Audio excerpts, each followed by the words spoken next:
इथे खिसे काकू खूप आहेत, खूप म्हणजे खूप आहेत, त्यामुळे येताना काळजी घ्या मित्रांनो. त्याच्यातच मी तर खूप वेळा आलेलो इथे, फॅमिली मेंबर्स कोणी आलेलो नव्हते. म्हसोबाच्या यात्रेला अगोदर गावाच्या गावं जायची, कारण तिथला एक सास असं होता की आता पण आहे मित्रांनो. म्हसोबाच्या यात्रेला यात्रा पाहिला खूप ठिकाणी गेलो, पण म्हसोबाची यात्रा ही वेगळीच मित्रांनो. तिथला आनंद खूपच वेगळी मित्रांनो. एकदा नक्की या, कारण या हे बघा आकाश पाळणा मित्रांनो. त्या आकाश पाळण्याचं एक दृश्य तुम्हाला सांगायला विसरलो मित्रांनो. एकदा मी पहिल्यांदा म्हसा यात्रेला गेलो होतो, त्यावेळी मी आकाश पाळण्यामध्ये बसलो होतो. माझा एक मित्र होता. मला वाटतं की आपल्या ठाणे जिल्ह्यामध्ये तर सर्वात मोठी यात्रा असेल ती म्हसोबाची यात्रा मित्रांनो. बघा माझ्या बायकोने, माझी एक चुलत बहीण आहे, तेही ते घ्यायला आता तयार होती. आता खेळण्यासाठी त्यांच्या सज्ज असतात. बघा पुढे जात असताना आम्हाला टोपल्या बघा, टोपल्या पण खूप होत्या. 300 रुपयाला 2 सांगत होते ते.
दृश्य बघून खरं तर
की ज्यावेळी एकही जत्रा नव्हती त्यावेळी म्हसोबाची जत्रा ही खूप फेमस होती. आणि आजही मित्रांनो ठाणे जिल्ह्यातील प्रत्येक भाविक श्रद्धाळू इथे ठाणे जिल्ह्याच्या म्हसा या मुरबाड तालुक्यातील म्हसोबा या यात्रेसाठी येतात. बघा माझी आई, बहीण आणि माझी बायको. बघा हे म्हसोबाचे दृश्य. जिथपर्यंत नजर पोहोचेल तिथपर्यंत नुसती माणसंच दिसतील तुम्हाला. मित्रांनो या म्हसोबाच्या यात्रेचं दृश्य ठीक आहे, धूळ खूप होती, एवढी धूळ होती या अक्षरशः कानातोंडामध्ये धूळ जात होती. पण आम्हाला मजाही खूप येत होती, कारण ते दृश्य होतं ना मित्रांनो. खरं तर हे म्हणाल तर म्हसोबाचं एक अविस्मरणीय हे ठिकाण आहे मित्रांनो. ह्या म्हसोबाच्या यात्रेमध्ये काय नाही अशी एकही वस्तू नाही ती तुम्हाला मिळणार नाही. सुईच्या टोकापासून तर सोन्यापर्यंत पूर्ण वस्तू इथे असतात मित्रांनो. एकदा नक्की या म्हसोबाच्या यात्रेला मित्रांनो. कारण खूप बाहेरच्या राज्यामधून या यात्रेसाठी एक महिना अगोदर लोक इथे येतात मित्रांनो. लाखो करोडो लोक इथे एकत्र जमतात. पण मित्रांनो, सावध राहण्याचं एकच कारण की इथे खिसे काकू खूप आहेत, खूप म्हणजे खूप आहेत. त्यामुळे येताना काळजी घ्या मित्रांनो. आता आम्ही मंदिराच्या जवळ आलेलो आहोत मित्रांनो. मंदिर तुम्हाला बघायला भेटेल. त्याच्यातच मी तर खूप वेळा आलेलो इथे, पण फॅमिली मेंबर्स कोणी आलेले नव्हते. बघा मित्रांनो, पाळणे. आपण जेव्हा जत्रेला यात्रेला जातो कुठे, तर आकाश पाळणा एक दिसतो. इथे आकाश पाळणे 9-10 आकाश पाळणे होते मित्रांनो. एवढी मोठी जत्रा आहे. असं म्हणतात की जुने लोक असं म्हणतात की म्हसोबाच्या यात्रेला अगोदर गावाच्या गावं जायची. कारण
गर्दी खूप आहे मित्रांनो. खूप म्हणजे खूप गर्दी. मला वाटतंय का आपल्या ठाणे जिल्ह्यामध्ये जर सर्वात मोठी यात्रा असेल तर ती म्हसोबाची यात्राच मित्रांनो.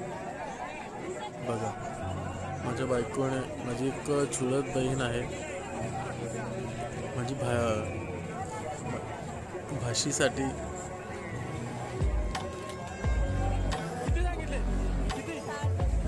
टोकरं घेतली.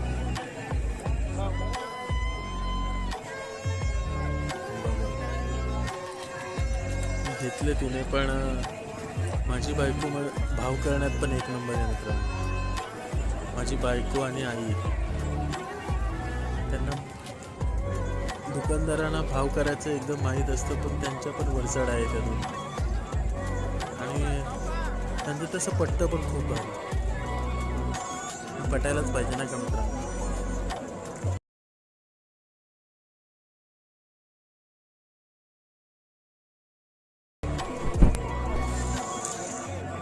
पण दोघी खूप भारी भाव करतात मित्रांनो बघा.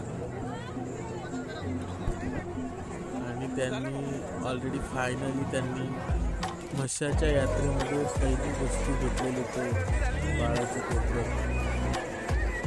बरं कशी स्माईल करते मित्रांनो, खूप खुश झाले की म्हशाच्या यात्रेमध्ये आले. त्यांच्या चेहऱ्यावरचा आनंद पाहून खरं तर मला पण समाधान वाटलं. जेव्हा आपण कोणतीही गोष्ट करतो, कुठे फिरायला जातो, कधी कधी काय होतं, आपल्याला जे आवडतं ते समोरच्याला आवडत नाही. पण इथे असं होतं की घेण्यासाठी एवढ्या वस्तू होत्या. माझी बायको प्रत्येक दुकानामध्ये जाऊन विचारत होती, याची किती किंमत, त्याची किती किंमत. आणि फायनली मित्रांनो मला सांगायचं विसरून गेलो, तिने जे कधी पाहिलं नव्हतं तेही ते घ्यायला आता तयार होती. आता ती घड्याळ घ्यायला निघाली आहे बघा. घड्याळ पण खूप एवढी छान होती घड्याळ, खूपच. तिला सगळीच घड्याळ आवडत होती. खरं तर तिने 4-5 घड्याळ तिने पसंत केली होती, पण नंतर शेवटी तिने एक घड्याळ काढलं, ते तिला फायनली एक आवडलं घड्याळ. हेही घड्याळ खूप छान होते, हे मला आवडलं होतं. पण नंतर ती जशी घड्याला बघत होती तशी तिला पसंत येत होती. त्याच्यामुळे हे वातावरण मित्रांनो, खरं तर मी असं नाही सांगत की तुमच्याकडं 1 लाख रुपये पाहिजे, 2 लाख रुपये पाहिजे. 1-2 हजार रुपये घेऊन आले तरी चालेल, पण या यात्रेची मजा आहे ना मित्रांनो, खूपच निराळी आणि खूपच वेगळी. खरं तर बघा मित्रांनो, आपण आपले आयुष्य जगत असताना कुठेही पैसे जातात.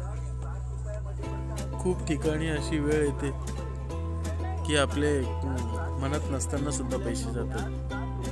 पण आपण इथे आपल्या फॅमिलीसोबत घेतलेला आनंद, मित्रांसोबत तर आपण कधीही फिरतो मित्रांनो, पण आपल्या फॅमिलीसोबत फिरताना ती आलेली मजा असते ना, ती वेगळीच असते मित्रांनो.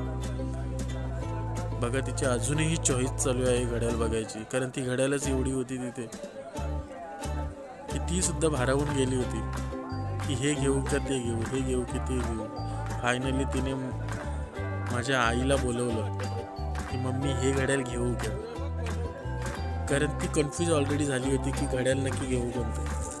फायनली माझ्या बहिणीने आणि आईने तिच्याशी सहमत करून घड्याळ तिने एक फायनली घेतलं, चॉईस केलं.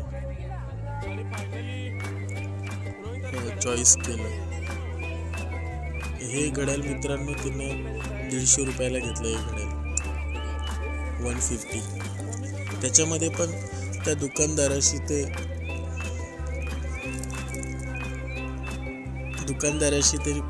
प्राईसच्या बद्दल प्राईस करत होती, पण खरं तर 150 रुपयामध्ये काय येतं ना मित्रांनो.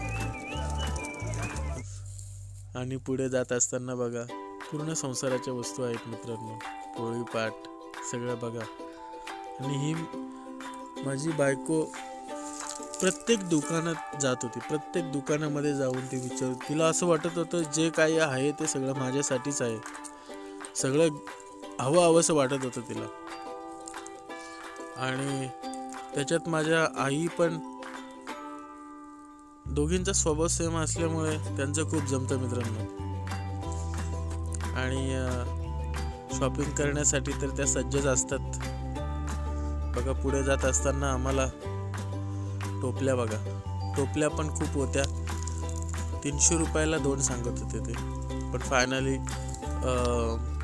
80, 90, 100 रुपयामध्ये देतात मित्रांनो. तुम्ही कधी गेले तर टोपल्या घेऊन या.